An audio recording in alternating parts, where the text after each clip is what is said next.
ओम नमः चंडिकाय नमः। ओम नमः चंडिकाय नमः। पांचवा अध्याय। देवताओं द्वारा देवी की स्तुति। चंद्र मुंटे मुझसे अंबिका के रूप की प्रशंसा सुनकर सोमका उनके पास दूत भेजना और दूत का निराश लौटना। ओम नमः चंडिकाय नमः। विनियोग।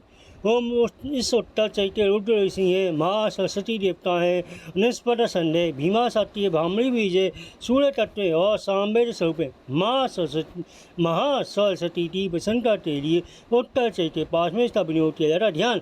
जो अपने कल कमलों में घंटा, शूल, हल, शांत, मूसल, चक्र, धनुष और बाण धारण करते सरती के शोभा संपन्न चिन्मान जिनकी मनोहर तांती है, जो तीनों लोग को रिहा बुटा और सोमवारी है तोनास्थली वाली है तरह गौरी देवी के शरीर से जिनका प्रत्यय हुआ है उन महा सरस्वती देवी का मैं निरंतर भजन करती। ओम नमः चंडिकाय नमः।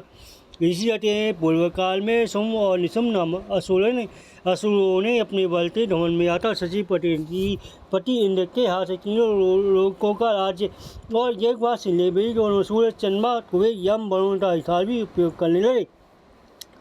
वायु और अग्नि का कार्य वही करने उन दोनों ने सब देवताओं को अपमाने राज्य भ्रष्ट पराजित तथा अधिकारहीन कर स्वयं कर दिया। उन दोनों मानव देवताओं ने पराजिता देवी का स्मरण किया और सोचा, जगदम्बा ने हम लोगों को बल दिया कि आपत्ति काल में स्मरण करने में मैं तुम्हारी सब आपत्तियों का नाश कर दूंगी। है विचार कर देवता गिरिराज हिमालय पर और वहाँ भगवती विष्णु माया की स्तुति करने लगे। देवता बोले, देवी तो नमस्कार है, माँ देवी शिवा तो सर्वना नमस्कार है, प्रकृति एवं भद्रा तो प्रणाम है, हम लोग नियम पूर्वक जगदम्बा तो नमस्कार है, तिलोकरा तो नमस्कार है, नित्या गौरी एवं धाती तो बारम्बार नमस्कार है, ज्योत्सना मई चंद्र रूपमी एवं सुपा देवी तो सतत प्रणाम है, चलना करने वाली वृद्धि एवं सिद्धि देवी तो हम बारम्बार नमस्कार करते हैं। नेत्री आशुषी लक्ष्मी आयावती लक्ष्मी सामणी शिव पत्नी स्वरूप आप जगदम्बा तो बारम्बार नमस्कार है। गोरा गोरपाला डोलराम संत से पाव टालने भाई सारा शक्ति सार भूता सर्वकाली ख्याति कृष्णा और धूमा देवी तो सर्वदा नमस्कार है। अतन सौम्य अतन रोड रूपा देवी तो हम नमस्कार करते हैं, उन्हें हमारा बारम्बार प्रणाम है। जगत की आधार उतरती देवी तो बारम्बार नमस्कार है। जो देवी से प्राणी विष्णु माया नाम से कही जाती है उनको नमस्कार उनको बारम्बार नमस्कार है। जो देवी सब प्राणी में चेतना चिल्लाती है उनको नमस्कार उनको बारम्बार नमस्कार है। जो देवी सब प्राणी बुद्धि से स्थित है उनको नमस्कार उनको बारम्बार नमस्कार है। जो देवी सब प्राणी में निंदा से स्थित है उनको उनको बारम्बार नमस्कार है। जो देवी सब प्राणियों में सुधार से स्थित है उनको बारम्बार नमस्कार है। जो देवी सब प्राणियों में सहाय रूप से स्थित है उनको बारम्बार नमस्कार है। जो देवी सब प्राणियों शक्ति रूप से स्थित है उनको बारम्बार नमस्कार है। जो देवी सब प्राणियों में तृष्णा रूप से स्थित है उनको बारम्बार नमस्कार है।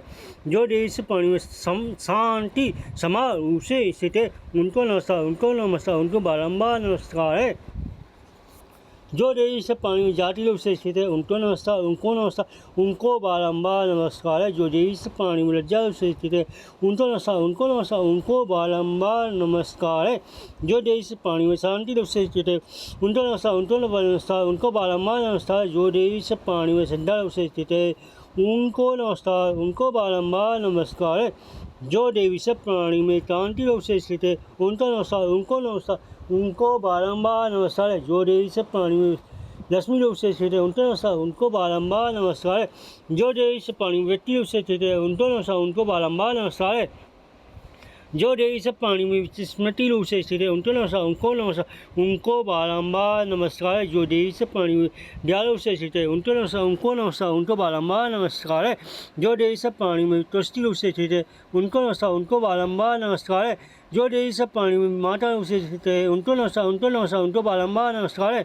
जो देवी सब प्राणी में भ्रांति रूप से स्थित है उनको बारम्बार नमस्कार है।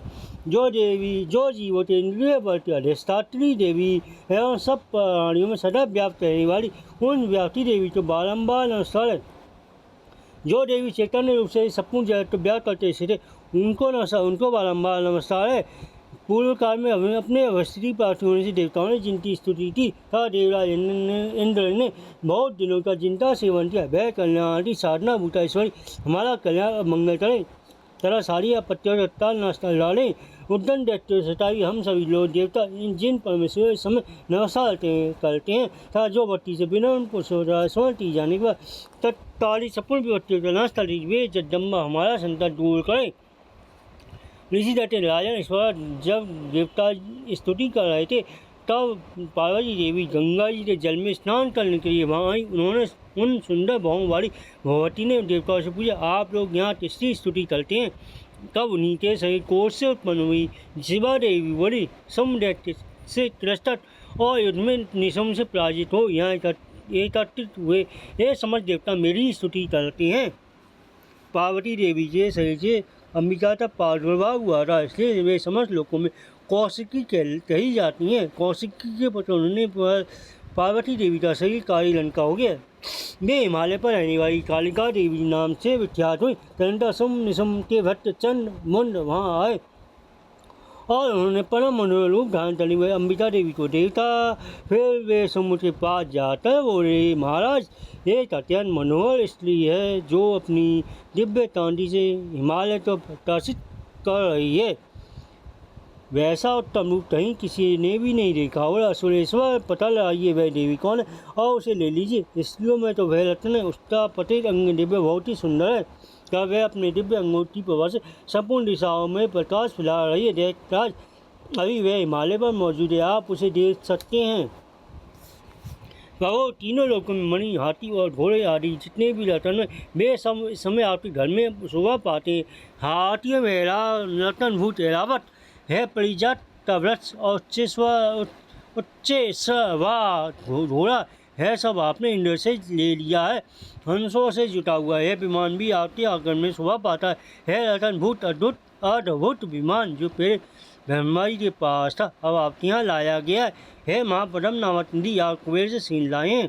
समुद्र ने भी आपको किंजलिनी नाम की माला भेंट की है जो केशों से शोभित है और जिनके कमल कभी कुमलाते नहीं हैं। सुमन की वर्षा करने वाला वरुण शत्रु भी आपके घर में शोभा पाता तथा है शेष जो पहले प्रजापति के अधिकार में था अब आपके पास मौजूद है। दैत्येश्वर मृत्यु की उत्क्रांति दा नाम वाली शक्ति भी आपने छीन लिए तथा वरुण का पास और समुद्र में होने वाले सब प्रकार के रतन आपके भाई निशुम के अधिकार में है। अग्नि ने स्वतः स्वतंत्र है, 2 वर्ष आपकी सेवाएं अर्पित किए। दैत्यराज से इस प्रकार सभी रत्न आपने एकत्रित कर लिए।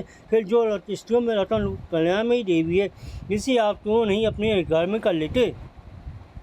ऋषि कहते हैं चंद मुनता है वसन सुनकर सुम ने महादत्त सुग्रीव को दूध बनाता देवी के पास भेजा और कहा, मेरी आज्ञा से उससे हमने ये बात नहीं कहना और ऐसा उपाय करना जिससे वे प्रसन्न होकर वहाँ सीधी यहाँ आ जाए। वह दूध पर्वत रतन रमणीय प्रदेश में जहाँ देवी मौजूद थी गया और मधुर वाणी में कोमल वचन बोला। दूध बोला, देवी देखता सुम इस समय 3 लोगों का परमेश्वर है, मैं उन्हीं का भेजा हुआ दूत हूँ, यहाँ तुम्हारे पास आया हूँ। उनकी आज्ञा सदा सब देखता ये स्वर में मानते हैं, कोई उसका उल्लंघन नहीं कर सकता। वे संपूर्ण देवताओं परास्त कर चुके हैं। उन्होंने तुम्हारे जो संदेश दिया उसे सुनो। संपूर्ण तिलोटी मेरे अधिकार में है, देवता मेरी आज्ञा के अधीन चलते हैं। संपूर्ण यज्ञों के भोगों में मैं ही पत्थर भोगता हूँ। 3 लोगों में जितने सब श्रेष्ठ रतन वे सब मेरे अधिकार में।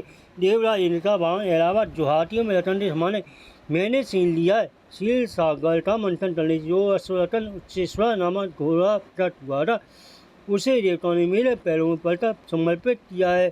सुंदरी उनके सिवा और भी जितनी रतन भूत पदार्थ देवताओं गंधर्वों नागों के पास है वे सब मेरे पास आ गए हैं। देवी हम लोग तुम्हें संसार की स्त्रियों में रतन मानते हैं, तुम हमारे पास आ जाओ। क्योंकि रत्नों में का उपयोग वो उपभोग करने वाले हम ही हैं। चंचल तटात्सव वाली सुंदरी तुम मेरी या मेरे भाई माँ कमी निशुम्भ की सेवा में आ जाओ। चोरी तुम रतन सुख पाओ। मेरा वर्णन करने से तुम्हें तुलना नहीं महान ऐश्वर्य प्राप्त होती। मैं अपनी बुद्धि से विचार कर तुम मेरी पत्नी बन जाओ। ऋषि कहते हैं दूध के बच्चों कहने पर कल्याण में भगवती दुर्गा देवी जो इस जगत को धारण करती मन गंभीर भाव से मुस्कुराई और इस प्रकार बोली, देवी ने कहा, दूत तुमने सत्य कहा, इसमें तनिक भी मिथ्या नहीं है। सुम तीनों लोगों का स्वामी है और निशुम भी उसके समान पराक्रमी है, किंतु इस विषय में मैंने जो प्रतिज्ञा कर ली उसे मिथ्या कैसे करूं? मैंने अपनी अल्प बुद्धि का पहले जो प्रतिज्ञा कर रखी है उसे सुनो। जो मेरे ये संग्राम में जीत लेगा, जो मेरे अभिमान को चूर्ण कर देगा, तरह संसार में जो मेरे समान बलवान होगा वही मेरा स्वामी होगा। जिसे सुम अथवा महादत्त निशुम स्वयं यहाँ पधारें और मुझे जीकर सीधी मेरा प्राणी ग्रहण कर लें, इसमें विनम्रता की आवश्यकता है। दूत बोला, देवी तुम धुमन में भरी हुई है, मेरे सामने ऐसी बात न करो।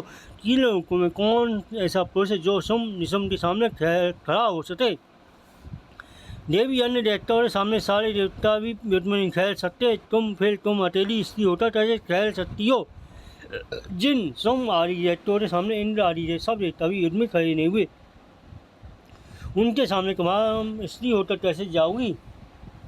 इसलिए तुम मेरे कहने से शुंभ निशुंभ के पास चली चलो। ऐसा करने से तुम्हारे गौरव की अच्छा होगी, अन्यथा वे तेज स्वतंत्र घसीटे तब तुम्हें अपनी प्रतिष्ठा होकर जाना पड़ेगा। देवी ने कहा, तुम्हारा कहना ठीक है, शुंभ बलवान है और निशुंभ बड़े पराक्रमी है, किंतु क्या करूं, मैंने बिना सोचे समझे प्रतिज्ञा कर ली है। अब तुम जाओ, मैंने जो कुछ कहा है वह सब देव से आदरपूर्वक कहना, फिर जो उचित जान पड़े वे जो उचित जान पड़े करें। ओम नमः चंडिकाय नमः, ओम नमः चंडिकाय नमः, ओम नमः चंडिकाय नमः, ओम नमः चंडिकाय नमः, ओम नमः चंडिकाय नमः।